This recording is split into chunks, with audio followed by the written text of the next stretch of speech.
What year to what year were you on tour with him? I met Kelly in about 85, and I introduced him to my family. Craig Hodges played with the Chicago Bulls. That's my brother-in-law. He financed us early in the beginning. That's how he started. After Leah, I left. After Leah, so that was 85 to 95. You were with him. 85 and 95, exactly. And you're saying that one of the Chicago Bulls funded R. Kelly in the beginning of his career? Yeah, Craig Hodges. That's my brother-in-law. He married my sister. And what did Craig do? Did he give him, how much money did he give R. Kelly to get him started? Well, Craig was the first one to put him in the studios. And he did his first couple of albums in the studio. That's what he got his deal with Jive Records.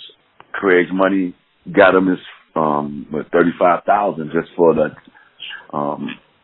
a song he did. The first couple of videos he did that were never the big, but paid about $35,000 for those. You know. And so Craig put up that money? Yeah. Well, Craig, my sister did, which is Craig's money. Did R. Kelly ever pay them back? No. So. No. Robert hasn't been good to people that have been good to him. And how old was Aaliyah when her and R. Kelly started having a sexual relationship or physical relationship? Well, again, I've never seen that. Never seen it? Never. We used to go out. We used to hang out. We'd go to the movies. Her parents were with us. Well, her mom would be with us. And Leah would come out at nights and go to the studio, and they would never hang out. If things went on, we didn't see him. Robert was very private with Aaliyah. He was very protective of Aaliyah. And Robert's that way with a lot of his girls. He don't want nobody around him. And the girls go along with that. If he says stay in the room for the night, that's what they do. And that's a grown woman. And even if they're 15, 16, who parents would not miss their children. So we didn't look at them, the girls like that, because they weren't kids. They were young adults. Back in those days, we didn't look at their ages. I mean, you could stay out all night if you're 15. Wow. Now, in your opinion, he's been accused of running a sex cult. Have you ever seen anything that would make those allegations true? Nah. No.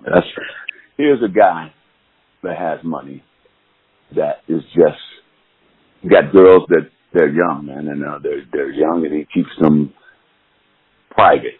And he might have one in this room, one in that room, one in that room. He say, y'all, I'll be back. If you get home, we pick up the phone, get you something to eat. Can they come out and go hang out by themselves, like grown folks? No, they didn't do that, because if they did, then he'll send them home. So women did what they wanted, what he asked them to do, and they volunteered for that. I'll be on the road with women, and they be, well, why can't I do that? I say, baby, if you don't want you to go home, you can go home. I mean, Robert's going to be in the studio. You're going to be right here. That's what you want to do. That's what you do. And that's what they did. So he would have separate, hotel rooms and tell each one to stay in a different room? And I don't know if he would tell them to stay or make them to stay, but the younger girls were the ones he could control. The older women couldn't control. And those that he could control, he would control. He can manipulate. Now, he can manipulate. He's learned to do that. He's learned to be a manipulator. So I know you never watched him, obviously observed him have sex with anyone younger, but these girls that were in the room, were any of them under 18? Well, the only one that I heard about, I haven't seen any of them. It's the one, Sparkle's niece.